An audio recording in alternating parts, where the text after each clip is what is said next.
Hello, welcome to the ASU Leonardo Laser for March. I want to welcome you all to these monthly opportunities to talk about all things science and art, which of course is dear to our hearts. Today we're going to talk about how people are surviving and dealing with COVID-19. One thing that's interesting about it is that we've all had to deal with it, no matter who we are or where we are, we're dealing with it in some way. Today, we're going to talk about how scientists and artists are dealing with it. And we have two wonderful guests today, Dr. Leland Hartwell and Diana Ayton-Shenker. And I want to welcome these two wonderful people because they're extraordinary in so many ways. And I'll let you experience how extraordinary they are. But they taught a class called COVID-19 Reflections of Works in Progress. So we'll have opportunity to see what the ASU students can have contributed to this conversation. So I'll leave it up to you guys. Welcome.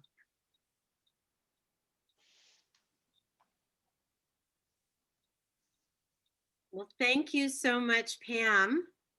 And thank you, Dr. Hartwell, for being with us today and including us in this wonderful series of the ASU Laser. Laser, of course, is the Leonardo ArtScience Evening Rendezvous Speaker Series that is part of a network of 47 host sites and cities around the world. And it's been a real pleasure for me to get to explore some of the questions around art and science in response to COVID-19, together with Lee Hartwell and our colleague, Dr. Annie Hale, through our experience this last spring working with ASU students as part of an innovative lab, part of the Humanities Lab, that was looking at this inquiry-led experience exploring art and science and how we're dealing with COVID. As we went through the preparation, all kinds of questions came up that we anticipated, and even more once the lab began, listening to and learning from the students and what they inspired in us. So I wanted to take this opportunity together with Lee to look at what some of the most pressing issues and insights and questions are that arose for us over the course of this 8-week experimental teaching experience we were piloting. So Lee, I want to welcome you and invite you to share any opening thoughts and introduce yourself in our conversation. Okay, thank you, Diana.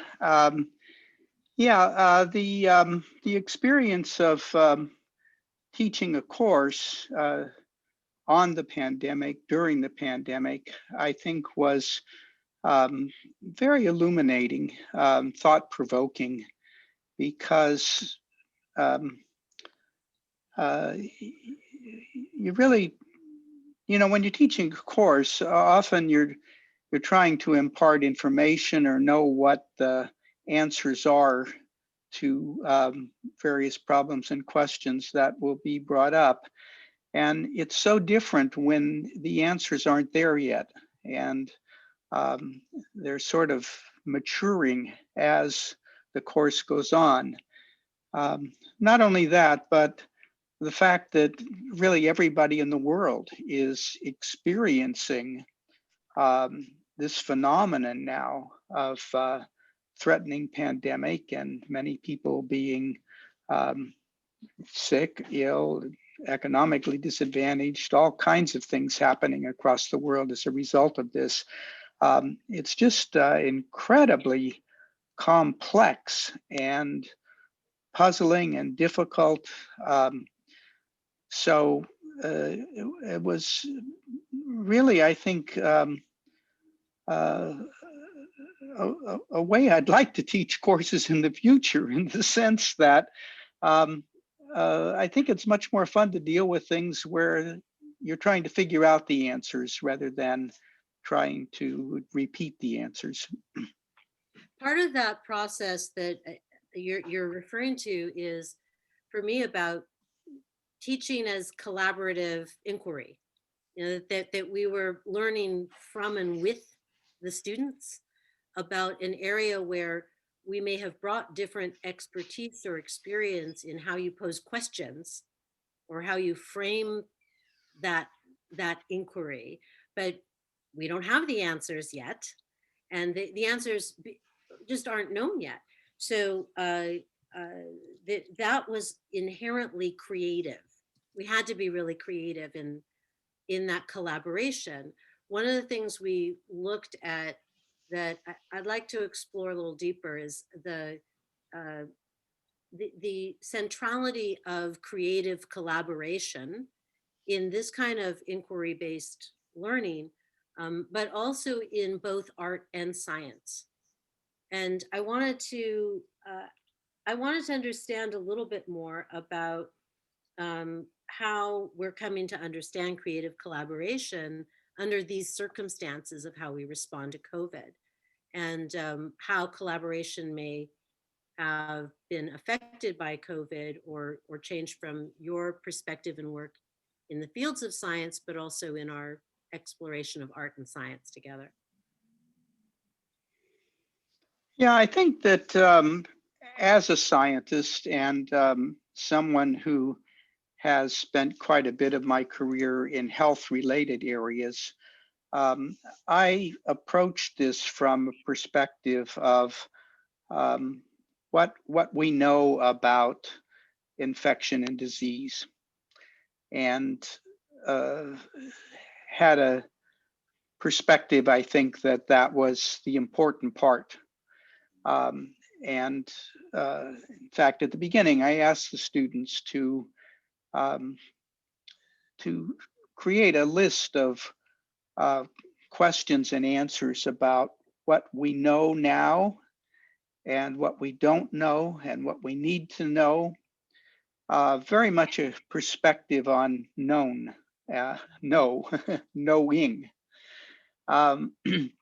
And I think as it unfolded, I became much more aware of the impact of policy decisions on how people approach knowledge. I think I became aware that policy decisions are influencing the way people interpret knowledge in a way that I didn't really expect. That's really interesting. I mean, in both directions, how knowledge affects and informs policy, and then how policy affects and informs our understanding of knowledge. I want to come back to the known and unknown, because when we were first thinking about how to structure the course and what questions we wanted to drive it, we were looking at kind of straightforward, well, what do we know and what do we not know, and how do we find that out? And one of the things I've learned is how much time it takes to learn to know what you don't know. And I think that's a lesson that art and science and this kind of inquiry-based learning taught me, that it takes a long time to know what you don't know. And so it was very hard to anticipate that. I think the same is true with how we approach policy. And one of the challenges of our response to COVID is needing to put in place policy very quickly that was very consequential, without knowing all of the information. How can you make an informed policy decision without having the information we think we need? And I think that that's something that we've seen policymakers wrestle with, and we've seen the public wrestle with in response, and also in in preempting that and pressuring what policy would be there. But in the imagination of how we know things, I think this merger of arts and science is especially powerful and important because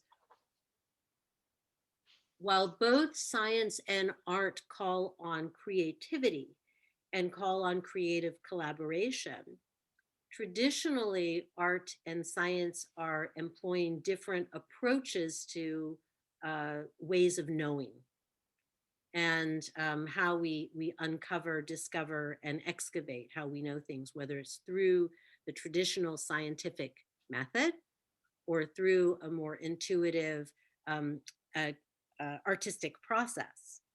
And one of the things I think COVID is teaching us is that we need both. We need to have this rigor of the scientific method towards knowing and discovering the information that will inform policy. And we also need to imagine solutions that are coming from new places, new ways of seeing and knowing, because the old response to how we respond to the old response to how we answer this kind of challenge may not be the complete response for a pandemic that's affecting everyone at the same time. So it's, as you mentioned, extraordinary to have a challenge that's universally touching everyone's life and at the same time touching us in different ways. Yeah. How we relate art and science to this question, I think, is partly a language issue, I suppose. I would put how we know all on the science side. But that's just, my definition of what I mean by know. And as you say, many things we did not know to begin with and only became known slowly. And it's very hard to know things from a scientific perspective. And so I think we need a definition. I mean, for me, the definition of something is when you can quantitatively predict what's going to happen. You can quantitatively predict the future. That's the hard definition of science. And for we were slowly learning things over the course of the infection about who was susceptible to serious infection, who wasn't, how transmission occurred, about long-term effects of disease, various things that we were learning as a result of accumulating scientific information and correlating it with patient outcomes and things. And in science, medical science, the way we establish facts is by randomized controlled experiments where you divide people up into two groups and you do an intervention in one group and not in the other, and you see what the results are. And so that's how we've decided how effective the vaccines are, for example. But for many things, we can't do that. I mean, for many things, we'd like to know, for example, how infectious someone is when they're asymptomatic. That was a big question. And you can't just take people and find some asymptomatic infected people and expose other people to them and do an experiment. And it's just not ethically possible. And so there's also the more indirect way of accumulating scientific information, which is just by observing and keeping records and seeing what happens and trying to make sense out of the natural experiments that happen. So that's the knowledge side. And to come back to the art, I put art more on the policy side. But this is again just language distinctions, I think. But the issue is, what do you do with knowledge? And what was so dramatic about people's response to the pandemic was the division between people over policy issues, about people who felt you have to wear a mask to be responsible, and other people who would refuse to wear a mask. We see the same thing on the vaccination side, people who feel that it's responsible to be vaccinated, and not only to protect themselves, but to protect others, and others who refuse to be vaccinated. And here's a place where it seems like the science is clear, and where part of the polarity came about as people talking about taking a scientific perspective or not. It became polarized in those terms. And I think that was really the wrong language. And I think this is really the art side, because the science side, it seemed to me, was all motivated by a single goal, which was to keep ICU units from being overwhelmed. That is, people were really paying the most attention to whether we could accommodate people who needed serious hospitalization. And we're not paying attention very much to the economic consequences or the educational consequences or other consequences that were perhaps equally important, but not so dramatic. And so to me, I think maybe the art is in knowing how to act on the basis of knowledge, or deciding how to act. That's powerful. I mean, not just the art of knowing what you do with the facts of knowledge and with science, but I think also the art of other ways of knowing that we've learned that scientific facts, the information isn't complete in compelling us to collaborate, to cooperate, and to optimize our shared collective health and wellness. And we know, without needing any scientific background, that we need connection. We know that that it's hard for us to sustain this level of isolation, of physical disconnection, when we crave our human connectivity. We know that art gives us, or can give us, some of that connection. It can give us some joy. It can give us some playfulness. It can give us some inspiration. It can give us some expression. And we're looking for ways to express ourselves that are healthy. One of the unanticipated and probably under-addressed areas of policy response to the scientific knowledge we had was around mental health and wellness. And this is something that was brought out by our students, not only by compelling us with their poignant perspectives and experience that they shared, but also they're wanting to address mental health and wellness in the art projects and the policy projects and the research that they were doing, recognizing, oh, this is really something we now know we need to give attention to. That means the science is relevant and is going to be relevant as part of our knowing. And so is the art of knowing what to do with that science, the art of how we shape and approach policy, and also the art of creative expression as a way to see things differently. So that was, I think, something that it didn't just strike me, it stunned me with the students. One of the questions that we've had, Lee, is about the structure of this lab. And the couple things I want to say about that. One is that it was fluid. We were following this inquiry-based approach to learning as an innovative practice, changing things as we went along. together with each other and our co-instructor, Annie Hale, and the students themselves. Also, I would say what we were learning about COVID and our response to it.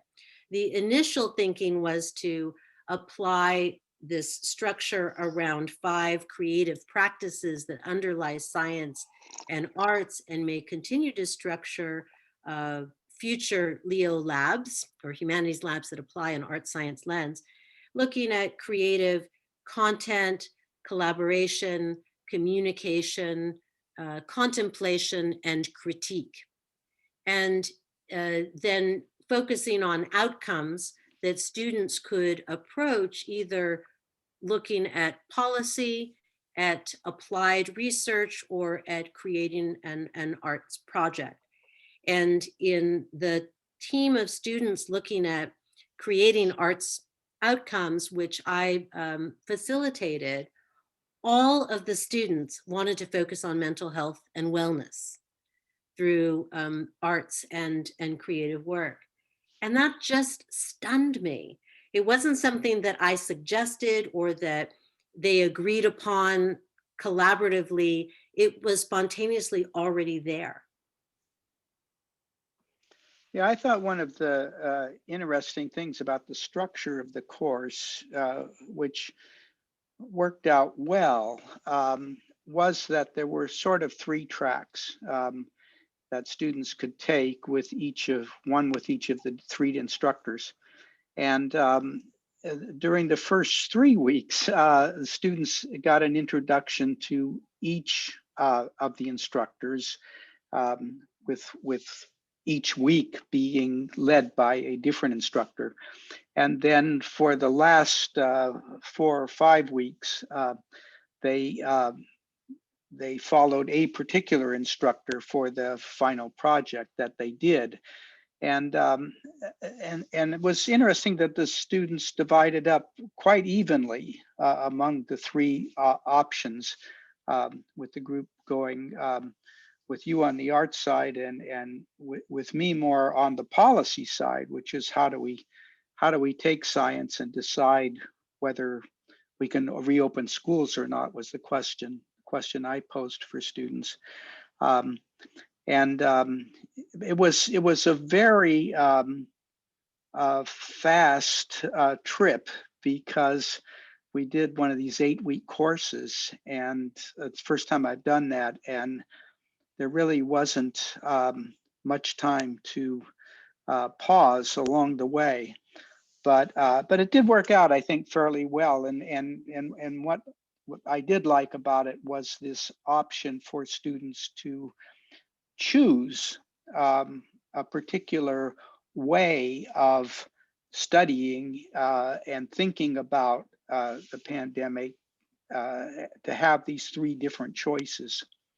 Well, I'd say it also taught me that there was a pretty even balance in how we respond to COVID, or what our point of entry is to find a way to make a difference through an initial survey looking across arts and science responses, to recognize that we will gravitate towards one or another of those approaches, applying science through the art of policy, actually creating or curating or producing original creative work through the arts, influenced by science, incorporating science, or through the social science application that was the 3rd track in this case. But it also taught me not the value of collaboration, but I guess another experience of collaboration as another way of knowing. And there, I think we were fluid in and out of ways that we collaborated together as co-instructors, as well as with the students. There were times in the months leading up to the lab where we were co-creating very much in tandem, what the design was going to be, or what the questions were going to be, or what the thinking might be going into the lab. And there were times where we really were parallel playing, and our collaboration was more of a coordination between independent approaches to knowing. And I think that fluidity of being able to collaborate creatively both together and independently in sync was an interesting experience for me in how we approach this kind of inquiry-based learning. Yeah, I haven't taught courses before as a team, and it does effectively challenge one to think more broadly about a subject and how to approach it. I enjoyed that. I wanted to come back to a point you mentioned about having to do with art, I think, and it brought to mind for me the issue of technology. You were talking about being connected and realizing how important the online environment became during this pandemic. I feel guilty saying this, but for me, it has not been a hardship. I have to say, I've been teaching my courses. I've been interacting with various groups I interact with, and working from home, and actually finding it quite pleasant. I have to say, and realizing how effectively I do feel connected and functional, and how timely it was to be able to connect through Zoom and other meeting formats, because I think just even a year before, it wouldn't have been as possible. And I was truly amazed at how Zoom in particular stepped up to be able to accommodate the increase in traffic that it had, and how effective it was. Isn't it amazing how things lined up? Like at this moment when we needed it, this was there, and we rose to the occasion. I mean, it's extraordinary. But what you share, it also brings up the question of both innovation and access.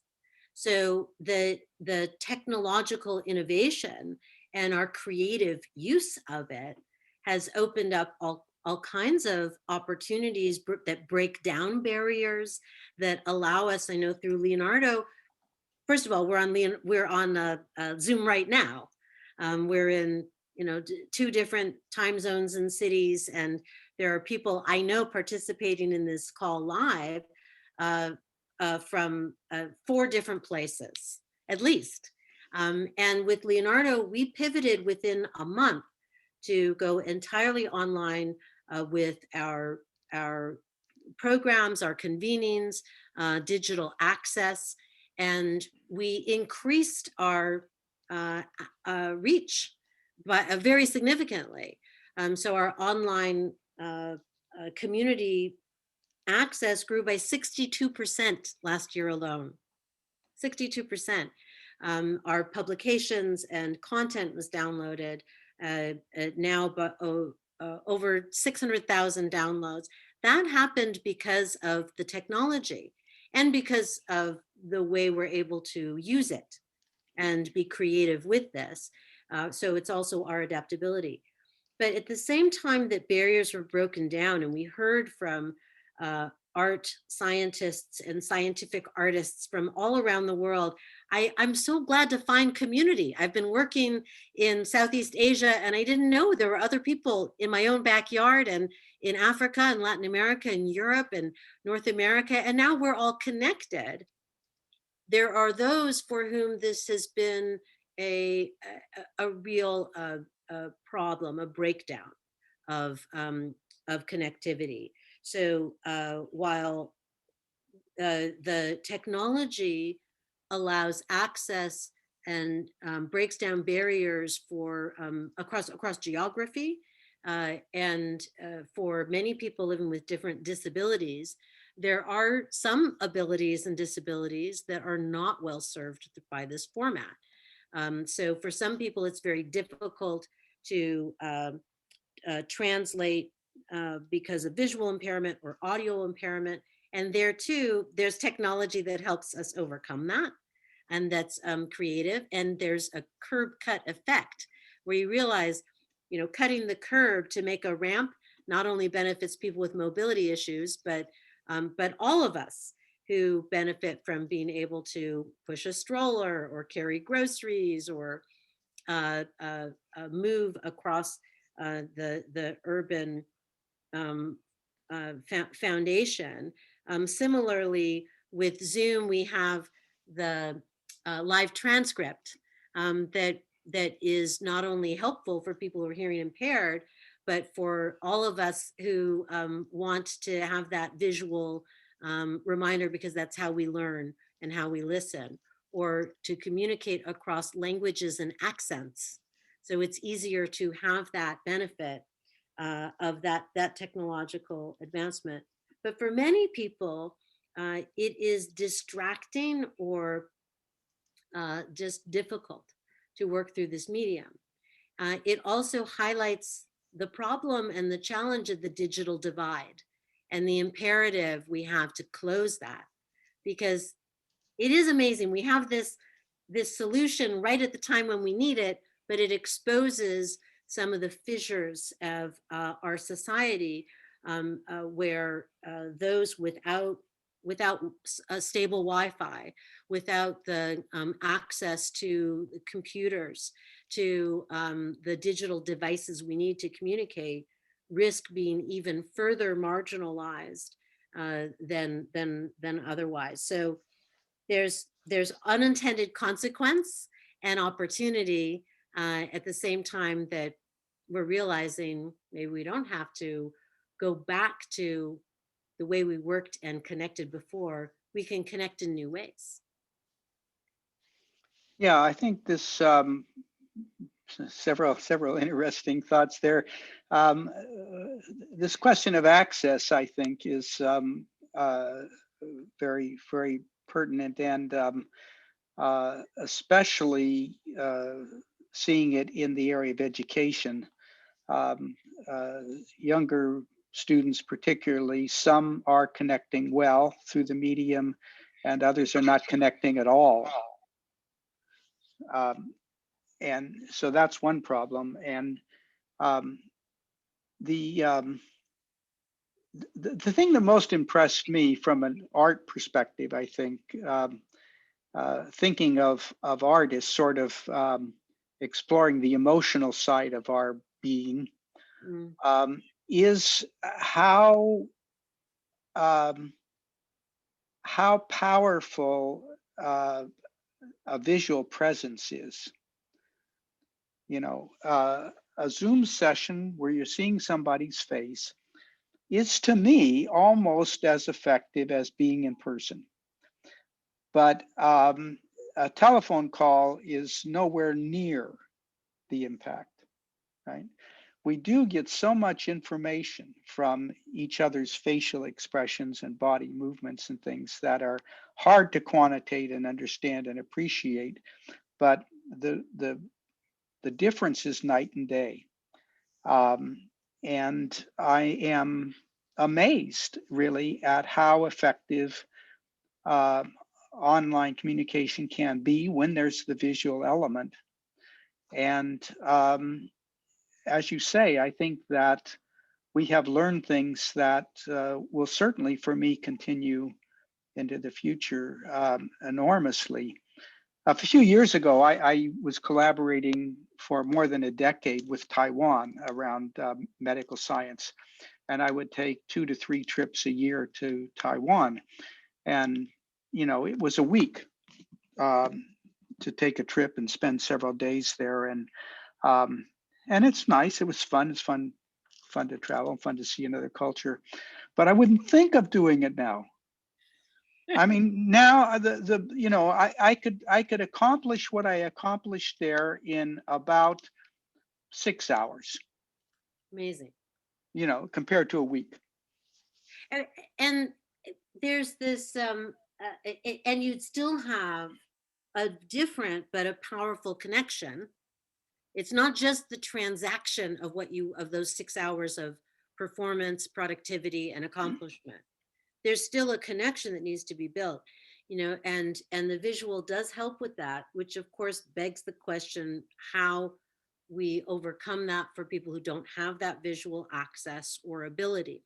But two things you say came to mind. One is the importance of the visual and the art of connecting to the feeling side of knowing how we feel. And you and I have seen each other now through Zoom almost every week for a year.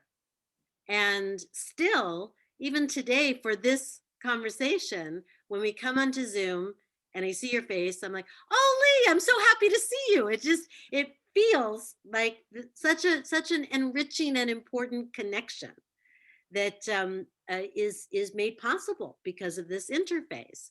And even just the word interface has acquired different meaning for me. How the technology allows us to interface with our faces, and how important that's been as a lifeline. From an art technology perspective, it also raises real questions and creative practices and opportunities around self-portraiture, because we're now framing this interface visually daily, multiple times a day, all over the world. Whatever your background may be as an artist or not, we've all become kind of self-portrait artists. So we design how we frame our face in the frame and what comes around us. And we literally have a frame around us. So we're choosing the colors that are here. And I can describe that I have a red shawl and I have pieces of art, and it's significant for me, books and items in the background, or you can choose to have this clear, clean background like you. So you're, illuminated, but these are expressions of who we are. And it completely changes how we might define and develop self-portraiture too. Yeah, interesting thought. Yeah. While you were speaking, another consequence, I think, came up for me, which is how technology changes the speed of our lives. Oh. So, when I would go to Taiwan, I would spend a week immersed with these people, and my whole consciousness was about what was going on there now, right? Now I have these meetings that last for an hour at a time, and I may have, 6 or 8 of them in a day. And, and so the pace at which I can interact and participate in projects and things is enormously increased because I don't spend the time traveling. That all seems like a plus, but on the other hand, what am I missing from the downtime of what happens mentally when I'm between meetings and not engaged, right?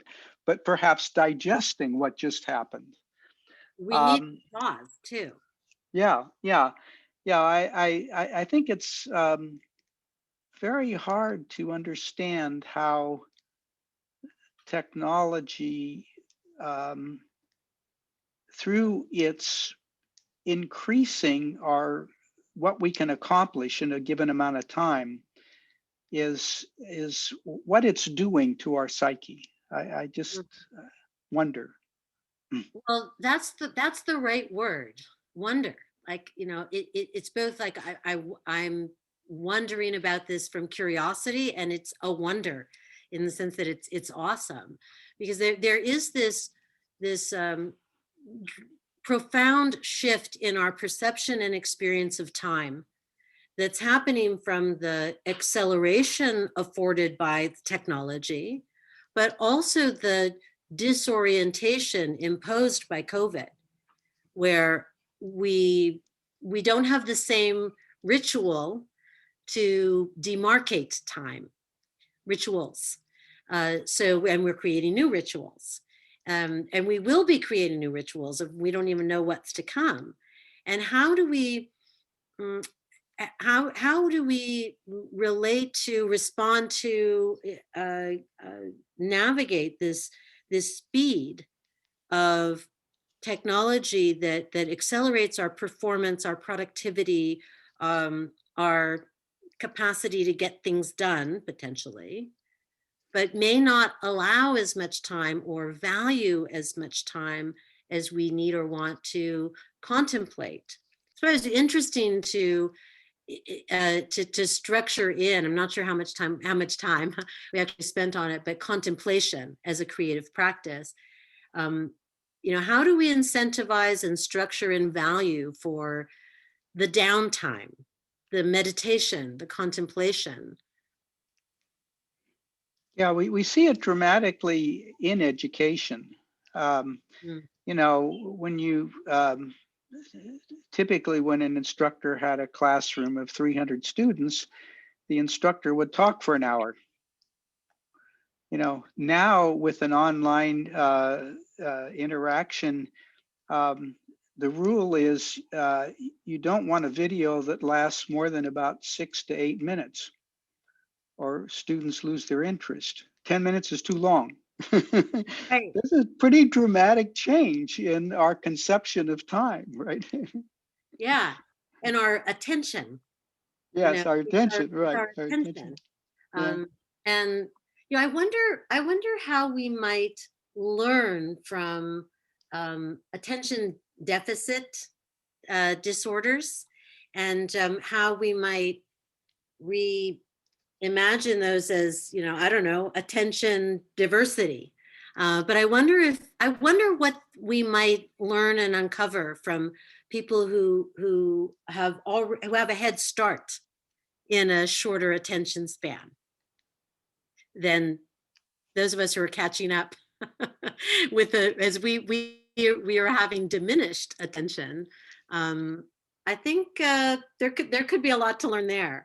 I'm also wondering about what we might learn from PTSD strategies and post-traumatic stress disorder recovery, both the science and the art of that. We know that art can play and creative work can play a powerful healing role in PTSD in particular, and in other kinds of wellness. And one of the things we've touched on before, Lee, is this challenge of dealing with something now while we're still in it, and anticipating what comes next before we're over it. So how do we prepare for the healing, the re-entry, the re-emergence,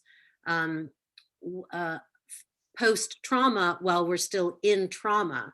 I wonder what we might learn from PTSD science and practice, just like I wonder what we might learn from attention, let's say diversity, to manage our new sense of time. Yeah, you're touching upon another subject that I'm very much immersed in right now, which does have to do with attention and learning. So I guess it's all related to this education issue. But the thing I've been struggling with for a couple of years now is trying to create an environment where students can do authentic science research without a lot of laboratory equipment and without a lot of prior study. And I've been exploring things like visual perception and learning. And the thing that fascinates me so much about learning has to do with attention. When you learn something that you didn't know before, particularly if it involves some kind of motor control, let's say like playing the piano or learning to drive a car or something. Most of these things we learned as young children and don't remember, but how for much of the early learning stages, you need to pay very strict attention. And our attention is really limited to one thing at a time. And so you're paying complete attention to what you're trying to learn to do. And then eventually you get to a point where the learning curve in terms of performance starts to slow down. And as it slows down, you've reached some level of performance, but as it slows down, you move to a phase where you don't need to pay attention. And it's called automaticity. And we're familiar with it, of course, from if you play a musical instrument or if you drive a car or something or ride a bike, you're familiar with the fact that you no longer need to pay attention. You can attend to other things at the same time. And that transition from continuing to learn while attentive versus while not attentive, I think touches upon these questions you raise about contemplation and sort of different mind states. It'll be interesting also to learn from artificial intelligence how we learn, how machines learn, and what that teaches us about how we learn too. But in thinking about how we learn and how we teach what we need to learn, finding new ways to teach and learn and practice science. I know you've shared an interest in how art might help us learn science and practice science differently and consider the art of science as well. But I'm intrigued by you're referencing the kind of learning we had when we gave so much attention as children that we no longer recall. And I just want to wrap up this part of our conversation with a story it reminded me of. When I was a little girl, I remember this, I don't know why, so vividly. I was a little girl sitting on my father's lap and he was reading the paper and he used to let me, sit there while he was reading and I would pretend to follow along. And as I was learning to read, I would try and read and I came to a word I didn't know. I don't know what it was. I don't remember what the word was. It was, it was scientific something. It was some word that I didn't know. And I remember asking him, what is this word? And he said, oh, it's, well, let's see, it's hard to explain. And I thought for a moment, I said, well, think about how you learned it and then tell me that. Like, if he could just remember how he learned the word, come on, Dad, get with the picture. That's how you can teach me. Because I was still in that mode. Anyway, I've lost track of time because as usual, I'm paying so much attention to learning from you and with you, Lee, that I could keep talking with you every day, every week. But I do want to allow a few questions for contemplation and reflection with Pam, and if there are questions from our attendees as well. So I think we'll shift gears for our few remaining moments and welcome Pam back. I want to thank you for this time and this conversation. It's been such a great conversation.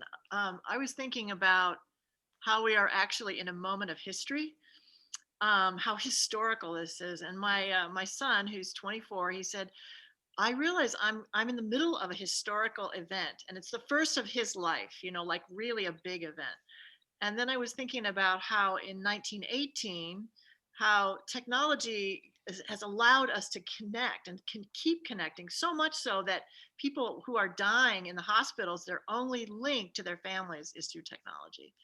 And so I've just been really thinking about, as I'm able to listen to both of you, I've just been thinking so much about the longer context of this moment in time. So it's just very interesting. Thank you. And there's yet another layer of time, that longer term sense of time. And in this sense, you're right, Pam, that we rarely have when you're in a historic moment, which in theory we always are. But now when you really know it, you really feel it. Like everyone sort of feels like and says, oh, everything's changing. Mm-hmm. Yeah. One of the things we're exploring through Leonardo and ArtScience is how we might reimagine everything. Yeah. Speaking of which, are there people out there in the audience that have any questions for us? Because we can spotlight you. Alyssa can do her technological magic if, if there is somebody out there. So Alyssa, you could have the attendees join us. And while you're, if you're able to, while you're adding people to the webinar, I want to just share Christiana Kazaku from the laser program is talking about how this connection feeling and the visual and ritual is so powerful.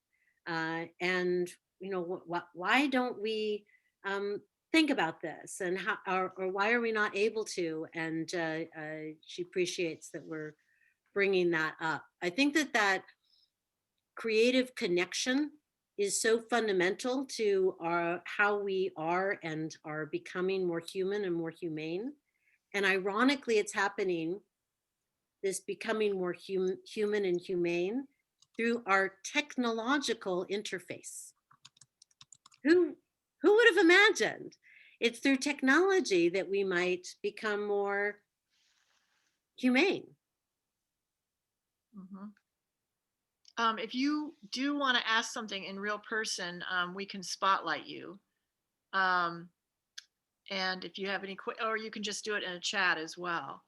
The other thing that I was thinking about is, in some ways, it came when Lee, you were talking about how in the past you would have gone to Taiwan. There's a lot of savings, not only in time, but also in terms of pollution and air pollution and all these other things, right? So it's interesting to think if at this moment it took something catastrophic for us to change our behavior. And it's possible that this moment is actually going to allow us to pull back from all those moments of going to conferences and always having to do everything physically. And maybe there'll be a sea change from this moment as well, which I think is an interesting thought in terms of history as well. You know, it's not just a question of a shift in time and how we use our time and our attention, but our energy. So it's the energy of fuel and resources, but also just our psychic energy and our emotional, our physical energy. Yeah, I agree. I certainly will rely much more on this kind of online environment for interactions in the future. It definitely has changed my behavior. And another aspect of it, when you were talking about the historical aspect, is the ability to save the experience. We can go back and look at these and review them.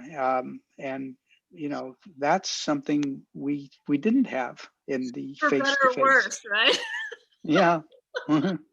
I hadn't thought about that, but that we're all documentarians, and capturing this will shed another light of our contemplation, our critique, to reflect on this moment and how we're connecting with each other.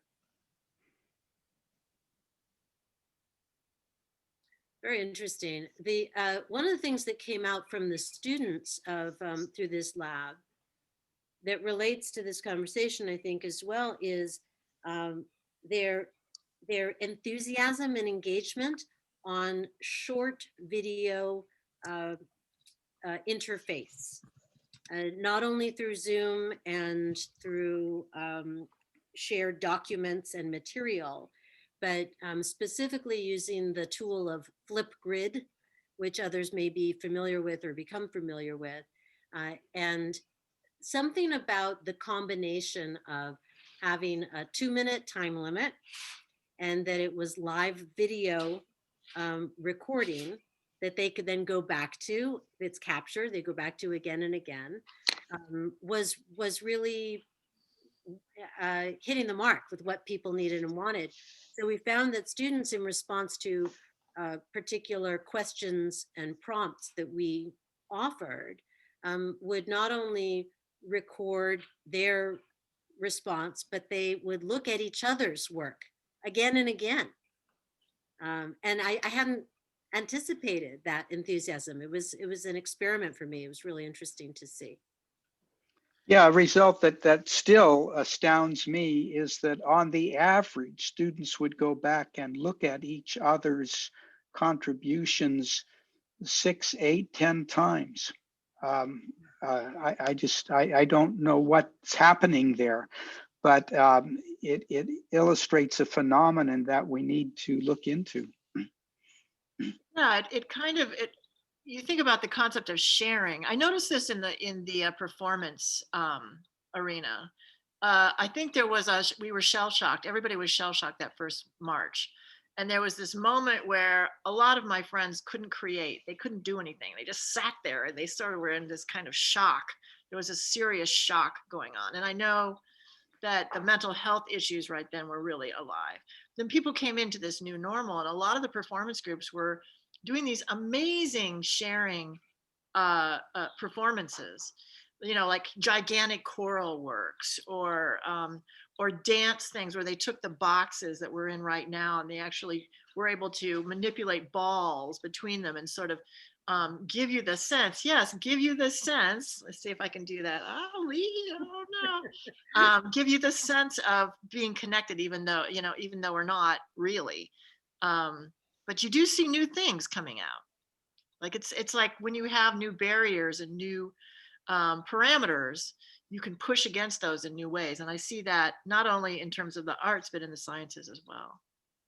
We have a new canvas and maybe a new lab, a lab for creative work, a lab for scientific experiments, and a lab for learning and educating in a new way.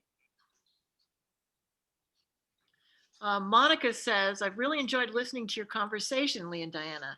Your course was a 7.5-week I course, a modality that people often assume is isolated solo work. It's been wonderful to hear how your students came together. Is there anything more you'd like to say about that?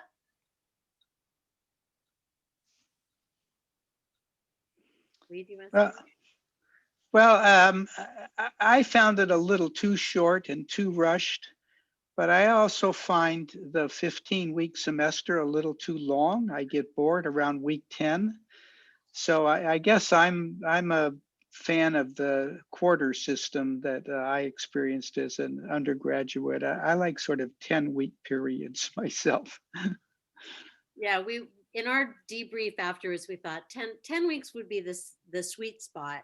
But I would add that I loved learning from and with Lee and our fellow teacher, Dr. Annie Hale, and all the students. But I also really loved exploring art science as a lens with the humanities of looking at maybe the most important issue of our time right now, our response to COVID. And I'm excited about the prospect of continuing to explore an art science lens to other issues affecting our global future through future Leo Labs, through future laser talks, through future collaborations with Dr. Hartwell and others who are inspiring us from the worlds of science and art. That sounds like a good moment to wrap it up. I just wanted to thank Lee and Diana and Alyssa for helping us with our technology and everything else.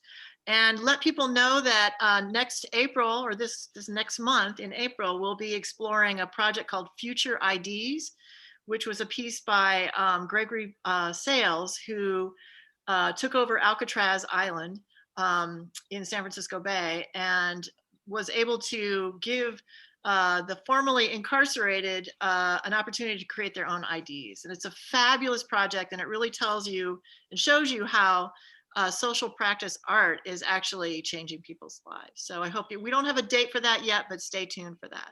Any other last momentary things you guys want to say?